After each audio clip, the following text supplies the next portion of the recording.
Hello, Dear Mindfulness Collective. This right here, right now, is the joy of being on live stream, coming to you live from Brooklyn, New York. Very happy to be here with you, folks. Very excited. Today is a lovely day. It is Friday. And my dudes, this is going to be a good one. We are preparing, we and the royal we, I am preparing for a big old psychedelic journey tomorrow.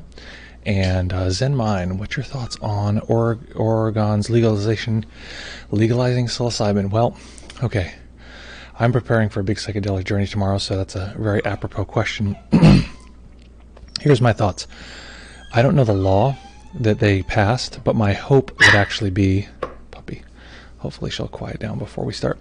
My hope would actually be that they would legalize it for therapeutic use, and that therapists, because that was part of their hope, is that it could be used for PTSD, etc., that it wouldn't just be like recreationally available. Now, on a separate issue, hold on, I'm gonna ask my wife. Hey, babe, could you like put a sheet over her in her little crate there?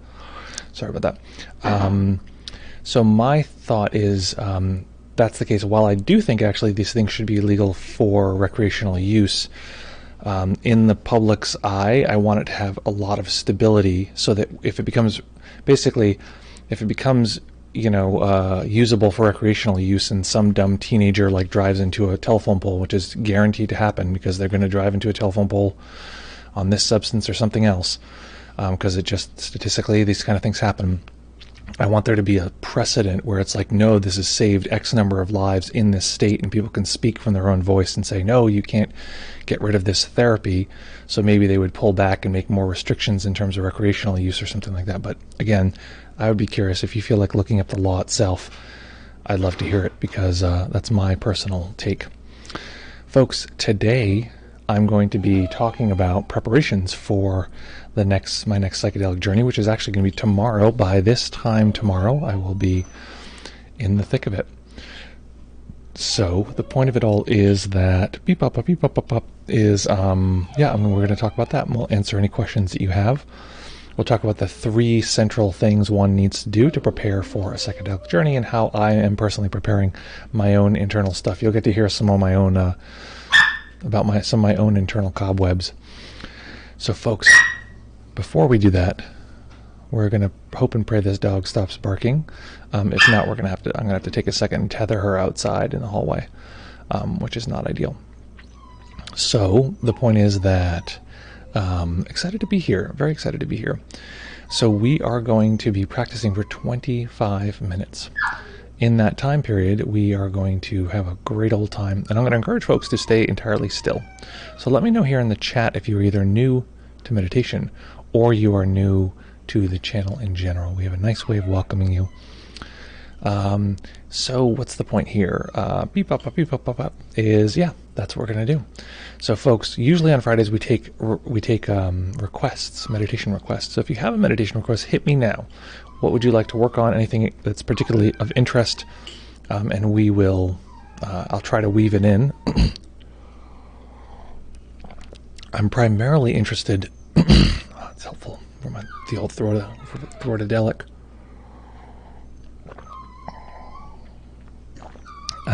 Very good. That's a weird sound. My dog's never made that sound before. She's experimenting with things that'll get us to pay attention. And eventually, if you just ignore it, she stops. This is, if anyone wasn't here, I think Wednesday, we had a fair amount of whining, and we used it in the meditation because it's very much the way the mind works. It's like, think about worrying things, worry about this, you gotta have a to-do list, and it just keeps doing it and doing it. And eventually, if you ignore it enough, it's just like, oh, okay, it didn't work. So each time we reinforce and listen to the mind and go do the to-do list or just get distracted for a minute, we're reinforcing that. So this is the puppy mind trying all sorts of new tactics to get us to, I don't know what.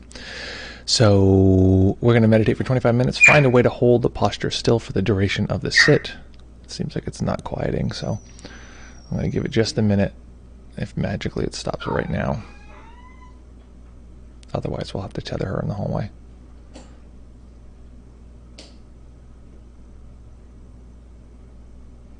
Maybe it's whenever I talk.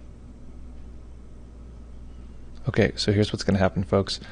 We're going to meditate. There'll likely be a little bit of whining or a yip at some point in the meditation. I apologize, but it's much less of an ordeal than putting her out. So just know that that might occur, just like our mind might be distracted.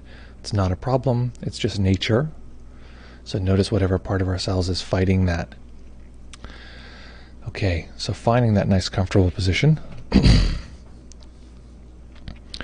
So in preparing for meditation, we'll talk for a psychedelic journey, and we'll talk about this in the upcoming section here.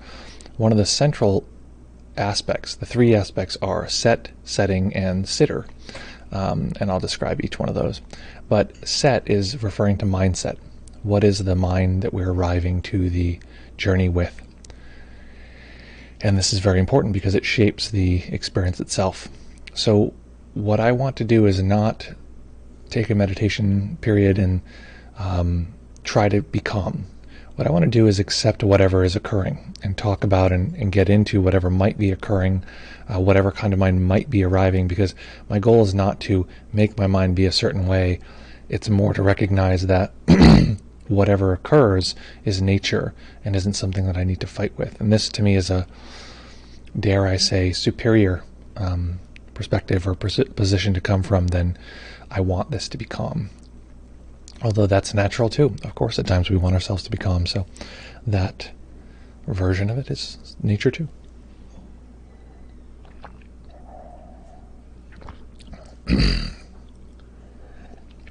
If anyone has any wood in their vicinity, knock on it for dog silence. Okay, folks, find that nice comfortable position, and when you're ready, we will begin. All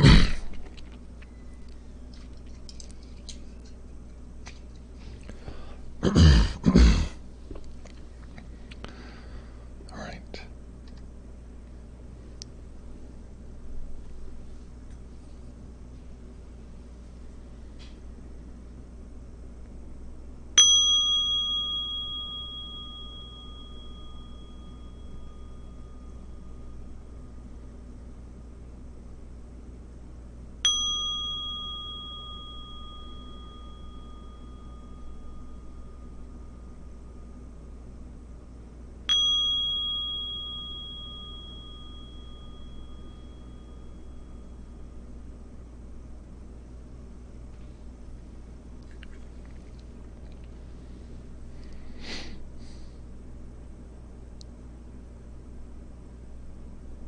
Beginning by taking a few comfortable deep breaths and just feeling the body rise and fall.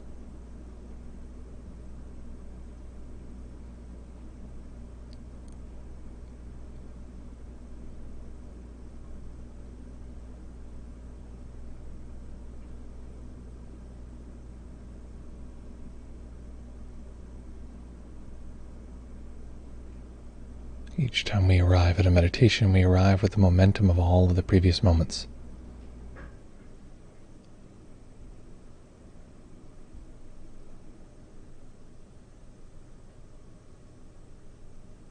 Taking a moment to assess the experience of the mind. What kind of mind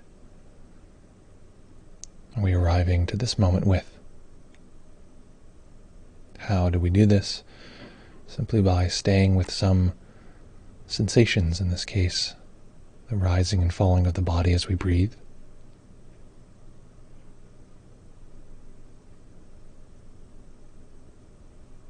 And simply knowing, is the mind easily stabilized, staying with the sensation? Is it jittery, active, bouncing around? Is it sleepy, foggy, drifting into unconsciousness?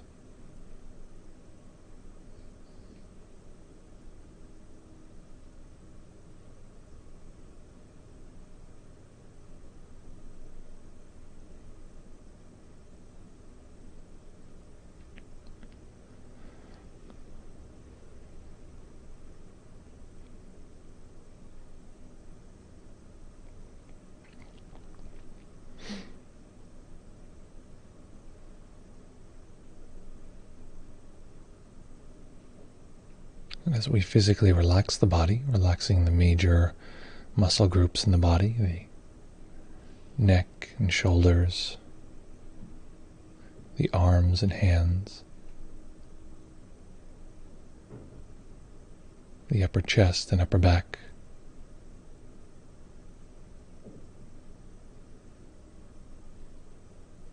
the belly and lower back,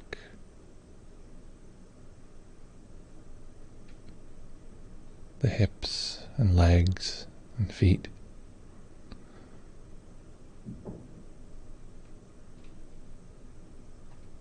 as we physically relax here, recognizing that there are depths of physical relaxation that are beyond what we can even physically feel. So even if it feels like we're already relaxed, releasing those sensations and going deeper all the way down to the level of the bone.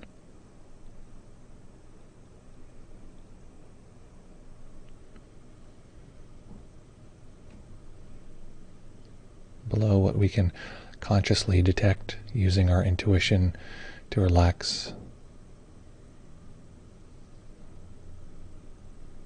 at a kind of fundamental level.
Not taking a general assessment of the overall body experience.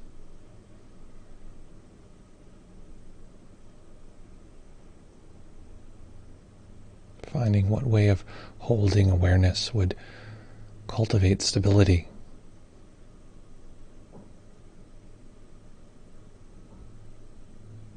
Perhaps it's holding the body's sensations, or if it works for us, holding all of our sense experience.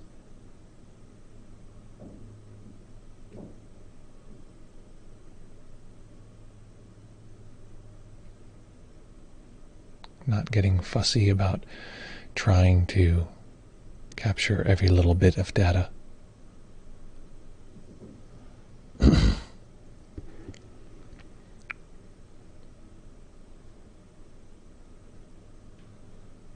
Simply capturing a general sense, as though we are tuning in a radio.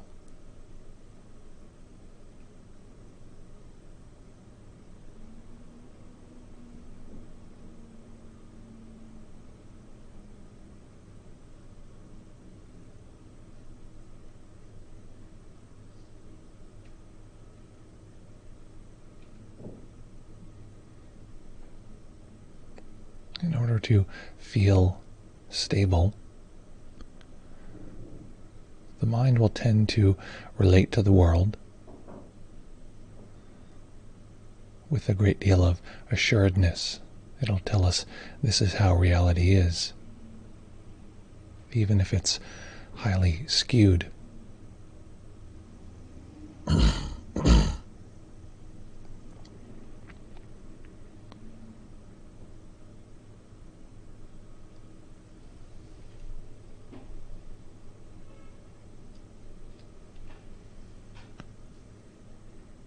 So we're going to ask our senses a simple question.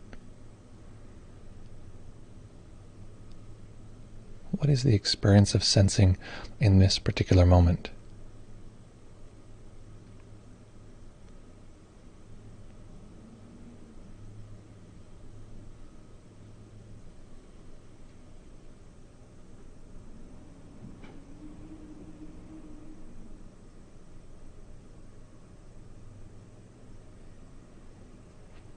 You might even turn it into a question with a perpetual answer. Something like, is this what the body feels like at this moment? Each time the mind asks this question, the answer will be new.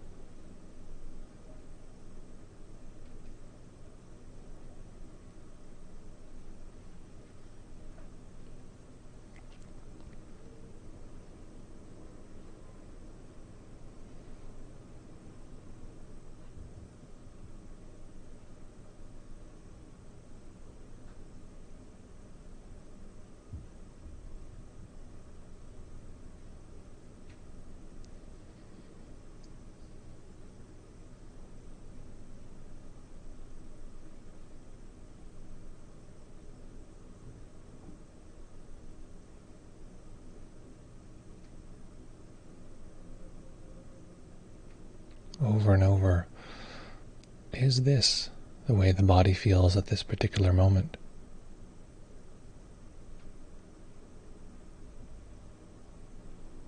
Letting go of any assumption that we know. Given how transitory sense experience is, this assumption is effectively untrue.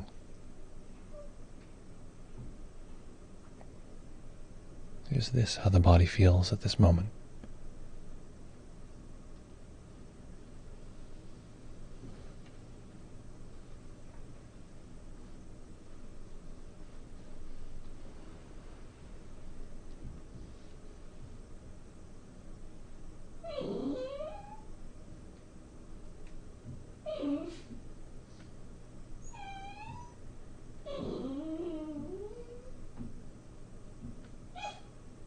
Being sure to include emotion.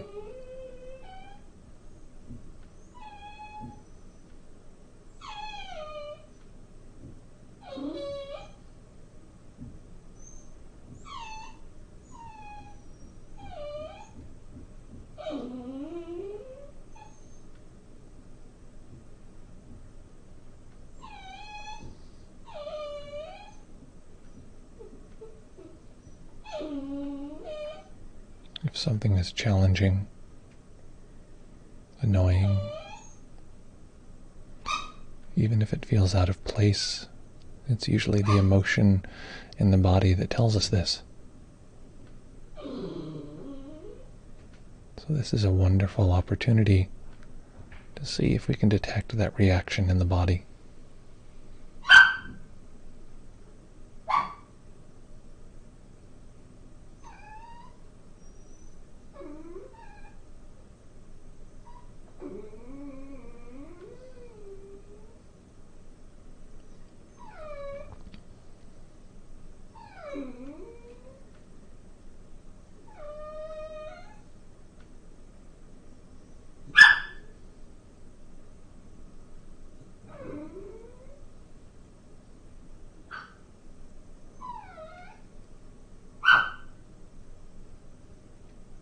Much of our experience of the world is an assumption. The world is supposed to be like this. No distractions while meditating, no arguments while existing in a world of other people.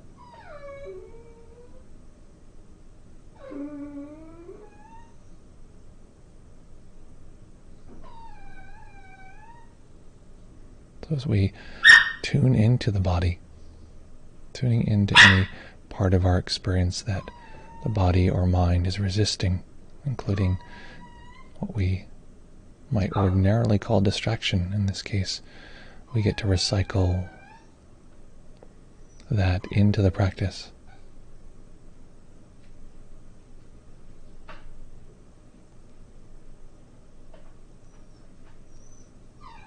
Noticing if the system anticipates in the silences,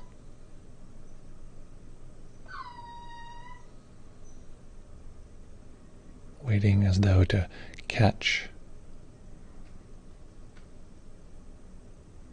the sounds as they arrive, or perhaps they're just not part of our practice. We're simply tuned into the body.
Exactly what does the body feel like? Is it like this?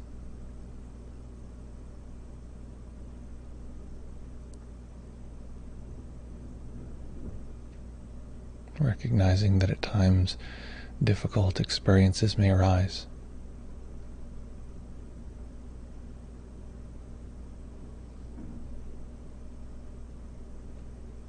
Memories of difficult emotions may trigger current emotions.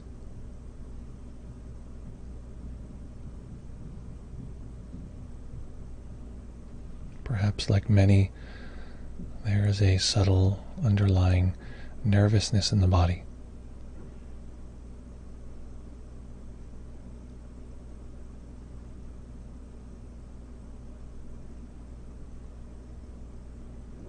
Or perhaps the body itself is holding old and difficult emotions.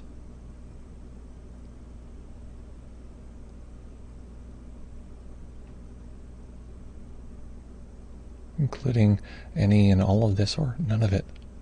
Whatever is occurring for you, asking, is this what the body feels like now?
soaking into the richness,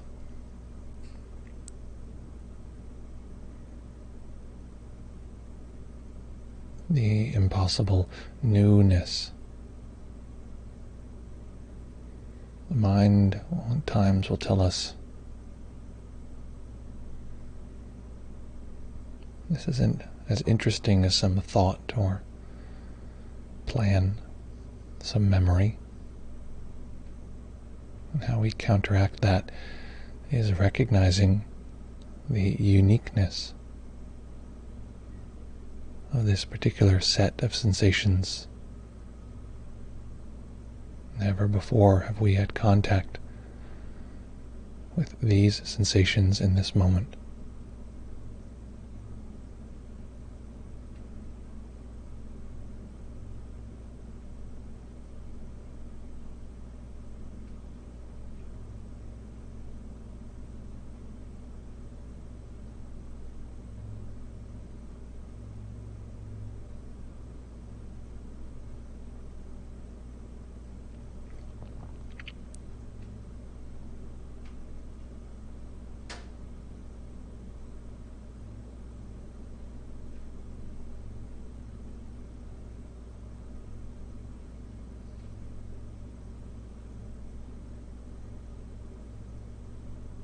And for a moment now, recognizing ourselves as a person who has challenges at times,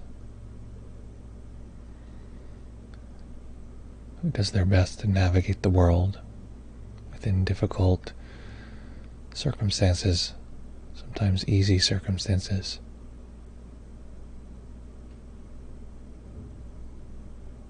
Sometimes navigating our lives is very hard,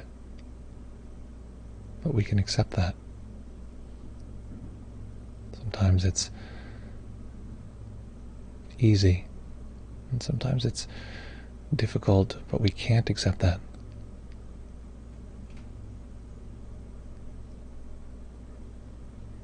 We feel overwhelmed. Life feels tough.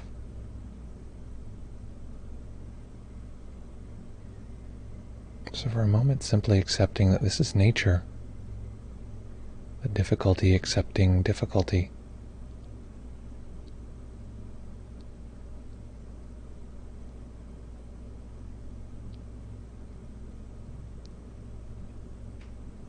Accepting that at times parts of us feel deeply challenged.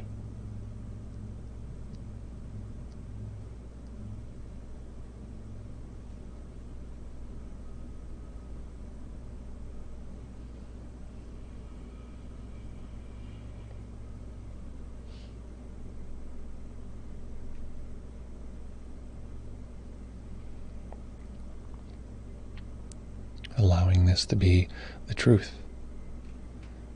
If we don't like this truth, noticing that. That's okay that we don't like it, or it's challenging. It's not surprising.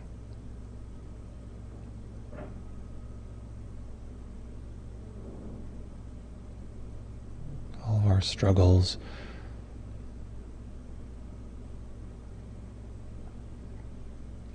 our difficulties, these are nature. Wanting them to be gone, to disappear, is also nature.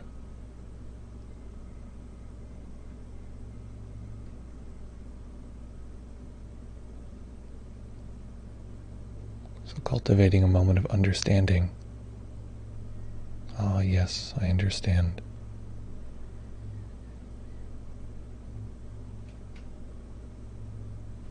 These difficulties are hard to face, hard to experience.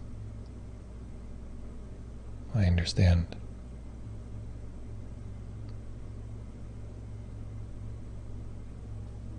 For a moment, knowing that we are not these difficulties, although the mind likes to define us in this way.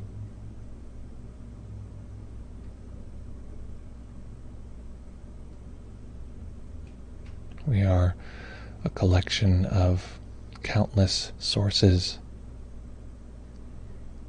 material, biological,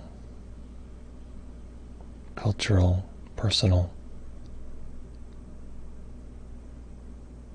all of which are changing.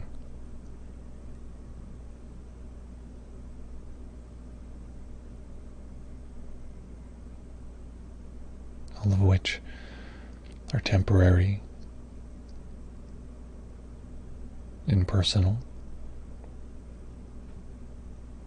And while it might feel like the world is against us at times, here we are trying to have a nice meditation, and there's this puppy making sounds, assaulting me. Or thoughts like this, knowing that none of it is personal.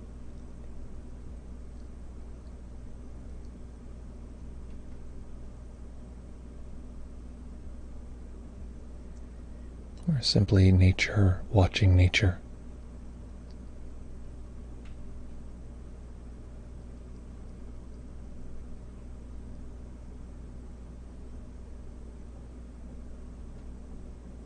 So staying in stillness, allowing a tiny bit of light to enter the eyes, eventually resting the eyes on a single point so they fully open.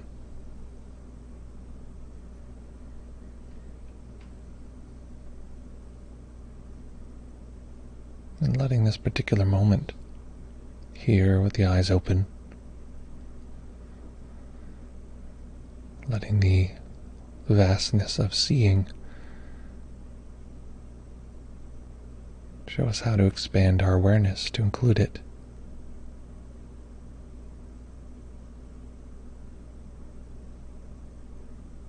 And this awareness knows that our experiences are nature.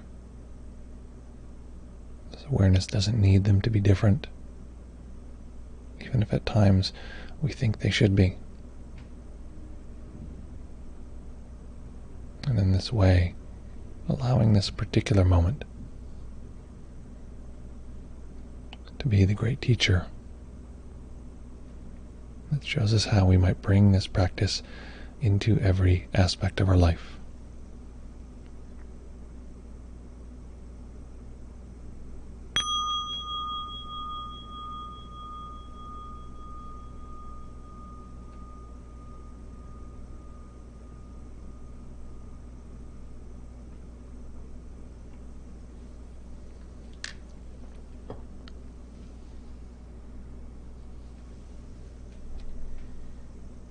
Okay. What was that experience like? What happened and what do you like now? Making any adjustments you need to allow the body to be comfortable?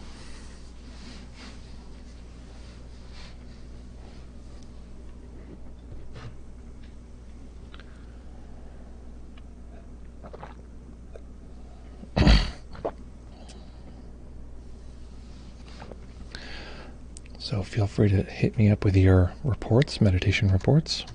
Also, I'm putting the Zoom here. What we're trying now with the Zoom is we're going to do audio only because we're hoping it'll make people a little more interested in participating. We'll see if that makes a difference. It's nice to see the person, but it's not 100% necessary. The biggest thing is that we can hear their voice, and typically I can give a more thorough answer if I can hear a person's voice. Now, let me know what that material, what that experience was like, and we'll go from there. I'll answer some questions, and then I'll get into the my preparation for the next journey. Although if you've been here before, you might have heard some of this before. I'll tell you a little bit about the plan the guide told me about, the medicine that's we're going to be using, this kind of thing. What was that experience like? What happened in your practice itself? And then we'll go from there. Excellent. Okay, so I want to answer people's reports before I go into the psychedelic thing, because I prefer to do one whole thing at once. So what I'm going to do is give it one more second for people to give reports, to decide if anyone's going to give any reports at all, or if it's going to be more of the just hang back and listen style.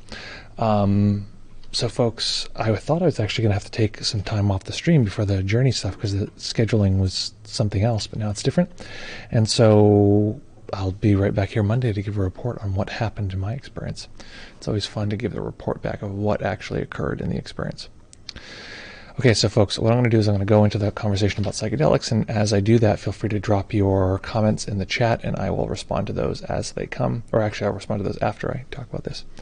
So, okay, how do I prepare? How does one prepare for a psychedelic journey? Well, there's three things that one might want to do, and I'll talk about them generically, and then I'll talk about them what I'm planning on doing right now. First one is set. This refers to mindset. What is the mind's experience of the world going into the psychedelic journey itself? So one way to think about this is that the psychedelic experience is a 3-day experience rather than an 8-hour one. And today I woke up and said, okay, let's assess how the mind is, and then prepare. Oh, we have a subscription here from Julia. Thank you so much for subscribing. Lovely to have you as our subscriber of the day. Thank you. Number one subscriber so far today. So thank you for that. Appreciate the support. Oh, I have a new thing in the chat here. Let's see. If you follow, there we go. This is how to attach your Amazon account so you can support here.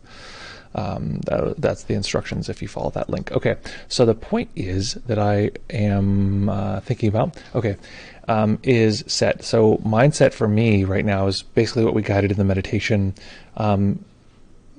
not wanting things to be a certain way, but recognizing how things are, and there's conflict and difficulty, and the system pushes and pulls, and to recognize that, we think, in meditation I'm supposed to accept my challenges, but sometimes we can't. Just go ahead and just accept it isn't possible. So right now for me, it's accepting that there are parts of me that don't want to accept, that are fighting and pushing and pulling against the world. That's one thing, is set. You want to make sure that going into the situation you have a lot of stability of mind, or just not anxious, not freaked out, experience. That's ideal. The next piece is that it posted it on its own. That's funny. Okay, so the next piece is as follows, is that setting. So setting is very important, and what the environment is like. So this, for me, is handled because I'm working with a professional, not a recreational person. But you want the environment to be very stable and very conducive to having this kind of journey. This means the physical environment. What is the body going to be, interacting with at the time? What is the light in this place going to be like? What is the sound in particular? Sound is very important. And then what is the posture? So for me, because I'm working with a guide, I'm basically, I don't want to say I'm still, because depending on which medicine it is, there can be a lot of movement in the body. But I do have my eyes covered, and I'm effectively lying down the whole time with the, the sitter, which is the third aspect, there with me at my side. So the setting, and they pick the music, and the music tends to be sort of supportive, kind of spiritually, but also then starts to get sort of stranger and stranger, and builds to music that is more in the sort of transformative weird realm as things get weirder and weirder, and depending on what medicine is being used. So that's, for me, is what I'm thinking in terms of setting. And the big key is to consider the setting of the day before, setting day of, setting day after, what is going to be most supportive. And those are all things to consider. The next one is the sitter and the person you ask to be there with you.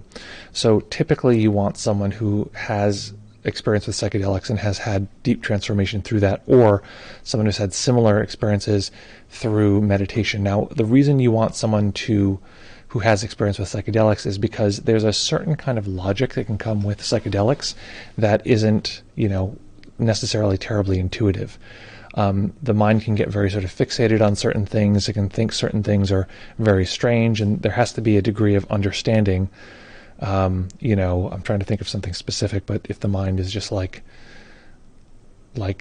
do I need to feed my cat? It's like, no, like your cat is, 100 miles away at your home or something like this. Like the mind can get sort of fixated on these things, and it's like, oh, okay, yeah, that makes sense. And so the person has to be there and not really be flustered. And someone can get very panicked and be like, oh my God, something's terribly wrong. And part of the premise is that the person has to hold the space and say, okay, I understand that you're upset. I need to tell you honestly, everything is fine. You're okay. This kind of thing. So that's the kind of person you want. In particular, not someone necessarily that you have a lot of emotional entanglements with is ideal.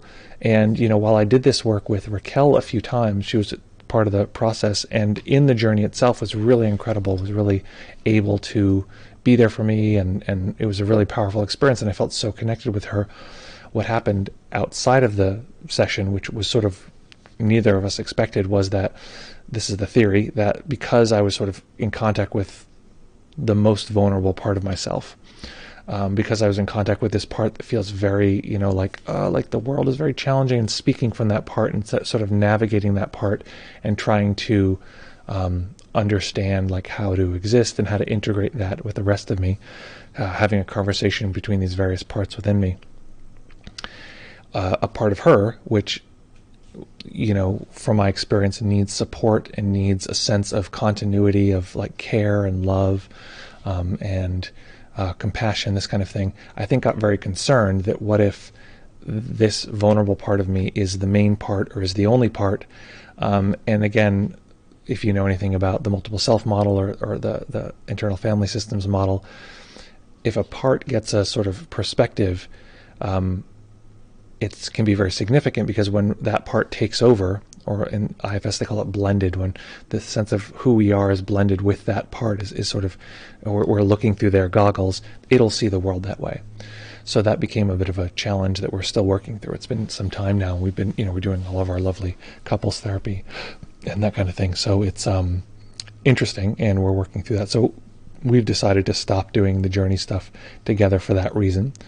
And yeah, that's the general sense. So it can be someone you know and you care about, and it's ideal if there's not a lot of emotional entanglement. Again, if you can find someone who can professionally do this, that is ideal. That's what I would suggest. The next thing is maybe a shaman or someone who's MAPS trained, or someone who just, this is what they do. So that's generally it. So now for me specifically, as far as mindset today, I'm just going to try to do the best I can to not be very active in getting things done. And, I'm just going to actually have today be very chill, hang out, feed the body well, take care, do some stretching, very low key. I'm going to see some friends tonight, distance, outdoors, this kind of thing. Just to have the system be relatively calm. In the morning, I'd like to leave pretty early, although I find that my body mind will get anxious if I'm like, I got to get someplace by a certain time. So I want to have this thing where it's like, it's a 2-hour, it's a 2-hour trip. So maybe I'll take 3 hours to get there or something like this. So just like, get in the car, drive north, and, just land there when I land there, stop if I want to stop. In terms of setting, I'm considering whether I want to bring any objects that are personal to me. I've been recently having a really connected time with rocks, stones, and these kind of things. Feeling like this sort of depth of experiencing. Actually, what I've been doing, interestingly, was taking some of the pain, emotional pain, and sort of putting it inside of the rock so that I feel the stone, or imagine the stone, and imagine that its richness and its density and all of its sort of characteristics, its surface, etc., are the different facets of this difficult emotion, as a way of kind of getting it outside of being so encompassing. So that's been quite lovely, in particular using scholar's stones as a sort of visualization. So I might bring something like that with me, just as a reminder, but really the medicine kind of takes care of itself mostly, but that's generally, that's the only setting thing that I might sort of pay attention to, aside from like clothing and that kind of thing. And then in terms of the sitter, I'm probably just going to have a conversation with the guide and just talk about these intentions, talk about, what the plan is. And I think now that I think of it, I'd like to do some writing today on the intentions. So what are my intentions? What am I going into this with today? So this is a little bit like what I've gone into with other ones, but this is, I'm talking about some relatively vulnerable stuff. So, just so you know, this is, it can seem like it's so easy to talk about because it's, the person's just talking about it, but it is challenging to actually say some of this stuff. So in particular, it's that I have vulnerable experiences of the world. A big one is this idea that some part of me feels like it's not good enough. It's very vulnerable. It's not good enough, and therefore that's why it can't receive love. It can't receive a sort of kindness or care from the world, and so it's sort of in a world where it's fighting to be good enough in order to receive care or compassion in the world.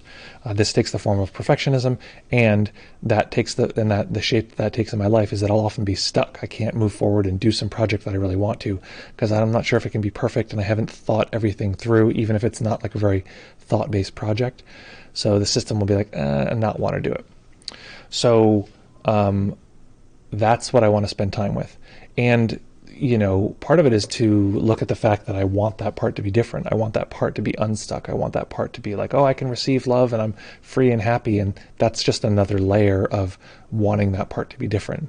So part of, I think, the acceptance for me is coming to this place of realizing, that part might always be there. I think I might always have a part that feels like it's not good enough, feels like it can't do it, gets stuck at times. That's just like the nature of nature. I can't force the rock to be different than it is. I just have to, in a sense, find the texture that is actually there, discover what it is, and then, learn to build a beautiful cathedral from there. We can think of things as being like so restrictive. This type of self that I have, or this world, or these kind of things are so restrictive. But if we can recognize that restrictions are actually how we have what we build from, if you I can think of a restriction that is totally dominant. It dominates you every day. It completely controls your body. It makes it so that you can never escape it. There's no way for you to ever be free of it, realistically, for the rest of your life. And that force that's controlling you is called gravity. And because of that force, we can drink water and have cathedrals. So to think of the difficulty, this is how I'm trying to frame it, think of the difficulty or the thing that I think should be different, to recognize that as nature, and it is something that is just the nature of this being that I'm in. I wish the world would be different in many ways, and it's not. So to come to begin to accept that. That for me is generally where I'm landing. The other thing that comes up, or that I'm interested in, is this thing that in those moments of being stuck, things have to be perfect, etc. There's this sort of innate fear, like, again, I'm describing relatively subtle stuff. It's not that this is like dominating my life, but it is, if I think about the live stream, I thought of doing the live stream at least a year or more before actually doing it. I was like, I really want to do this thing. I really want it to happen, and it just didn't happen. And so that was an example of like, I wanted to be perfect before I started. And of course we started, and it was like a total chaotic mess of like technical difficulties for like 6 months. So there we are. That's how things actually go when you actually try them out. But I learned a lot, so that was good. So that's my experience and plan around setting and sitter. But I'm curious if anyone has any questions about any of that, what it's like for you. The one thing I didn't mention is the medicine that I'm actually going to be using, or the plan of the guide. So as I'm mentioning this, think of any questions you have. I'd be very curious to hear any of those questions. So from what I understand, the guide wants to start off with MDMA, which I've done in the past, which is often a way to soften the experience. And it's so interesting how different the experience of doing this recreationally, which I've done MDMA recreationally, when I was much younger, and this is doing it recreationally. It's like, oh my God, it's like everything's like melting in the carpet. It feels so good. I love you so much, man. Like everything's so pleasant, lovely, and it's fine. I often actually at the time found it kind of like it felt a little bit like a cheap high. Like everything was so great, and at the time I had liked more LSD, which is much psychologically and emotionally like tougher. Like you had to really like face the world. I liked that more at the time.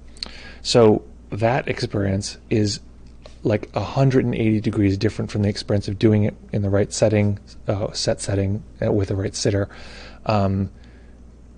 because, not because, but the net result is actually just, I have to be honest. That's what like I would describe it as.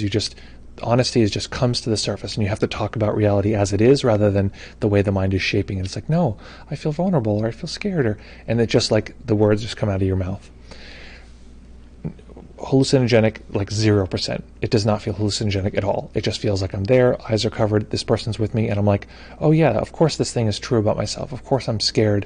Of course I get scared when I see this kind of person, and I try to do, like the mind just goes through these things and it just has a very clear sense, this is my experience, very clear sense of these details and just says them out loud. Not trippy at all. The second medicine that's going to come at the end is ketamine, which I've gone through the process of doing that guided before. And this is going to be a little different because this is going to be intramuscular ketamine, meaning that it'll be an injection into the arm, I think. And the reason for that is that it rather than oral, which I've done in the past, which is you put it under the tongue, this kind of thing. The difference is that apparently it enters into the system and exits the system differently and at a different speed, and so she's trying to time the all of it to sort of be sort of right in line with what she's planning. And again, difference between this and using it recreationally. I actually never used ketamine recreationally, but from people I have heard about or to talk about it, it's like, you're really, it's like a narcotic, and it's like weird and disassociative and stuff, but it's like not, like even they won't even report it as being hallucinogenic, whereas in that setting where the body's not moving and you're everything's set up to release and this kind of thing, it can be wildly hallucinogenic, like self and world just like atomize. And it just, my experience was last time that all of the pieces of self and world are like scattered into the wind and then rearranged in some weird pattern of existing, and then whoosh, again and whoosh, again and again. And the shape that they take is like ordinary shapes that we experience, like a thought of a puppy and a sound that sounds like a bird, and an emotion that feels like joy mixed with a little sadness, and it just goes whoosh, into this shape, and then all the like the molecules rearrange and whoosh, it's another shape, over and over, just like cycle after cycle after cycle. And what that really made clear for me is something I found in meditation, but it's just all the same material. All of our experiences is just a few different variations of different sort of sense information that rearrange themselves in all of these various forms that we call human existing. So the premise, though, is that the intramuscular and the dose that she's using, this time she's going to try to push me out into, she talks about push you out into the stratosphere, like there's no you left, like it's like ego annihilating.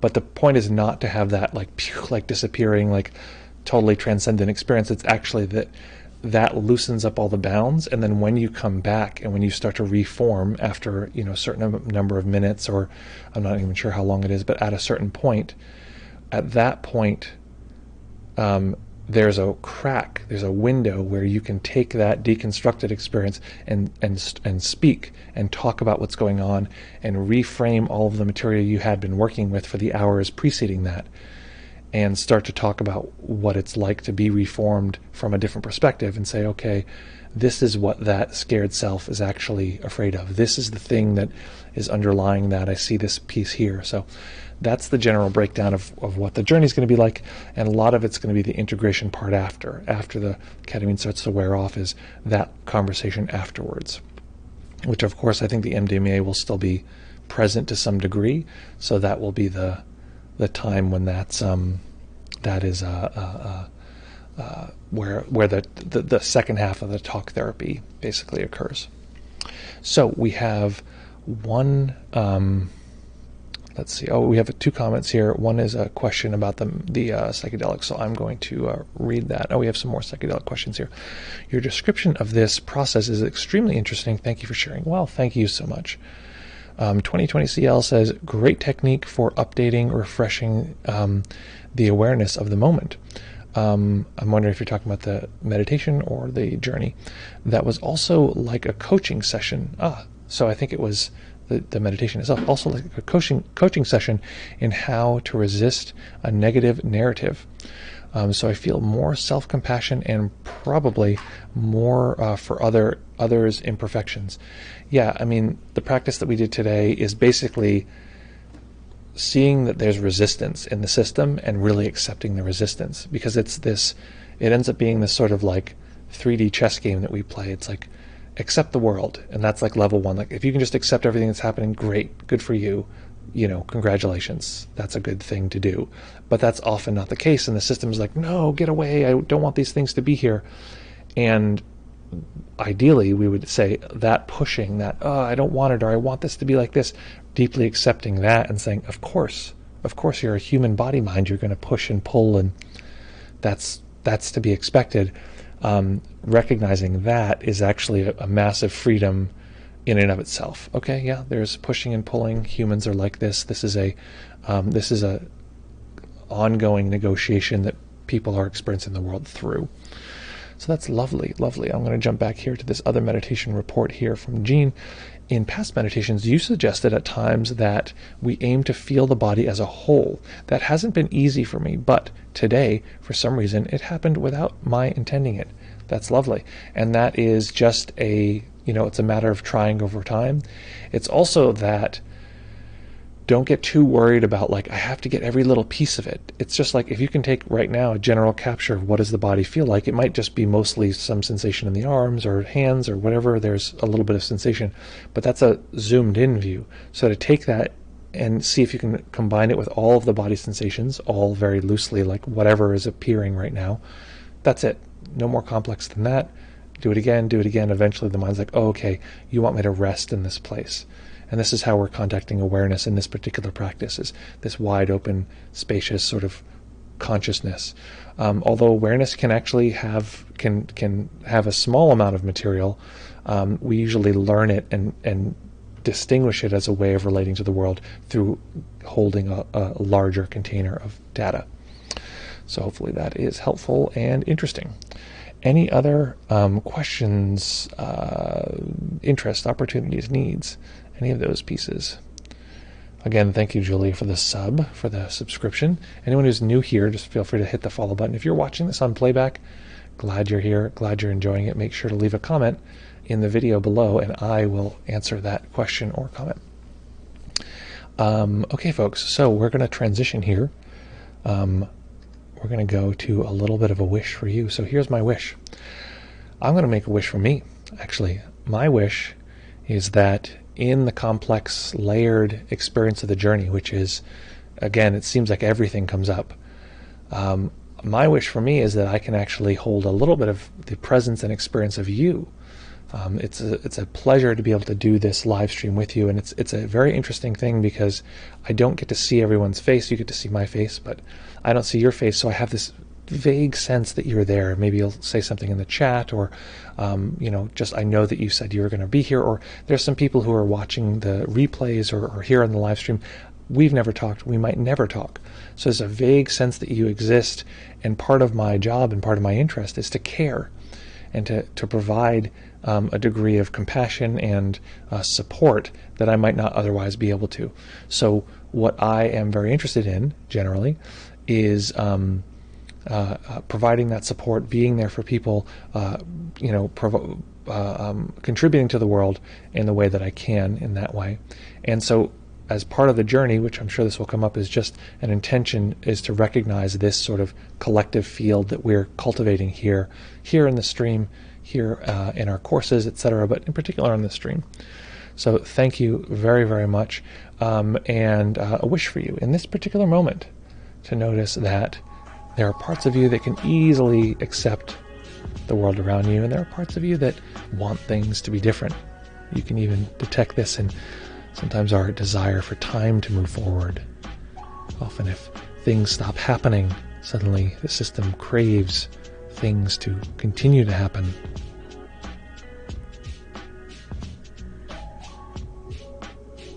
And in this way, we can see the system wanting things to be different. And so recognizing that this is normal. This is how the system works. This is okay. The system will dislike things it dislikes. It'll feel challenged facing challenges. This is the nature of human experiencing, and so we're not alone in this. We share this with all of the other beings. Not only just challenges, but the system fighting challenges. So to feel that in your experience now and recognize this will occur today. Of course, challenges will arise, but also the system will resist those. So our task, our goal, our aim today is to accept, yes, of course, that resistance will arise. The resistance is not my enemy, the resistance is nature. So folks, as always, practice well, take care of each other, have fun, and we'll see you very, very soon. Bye.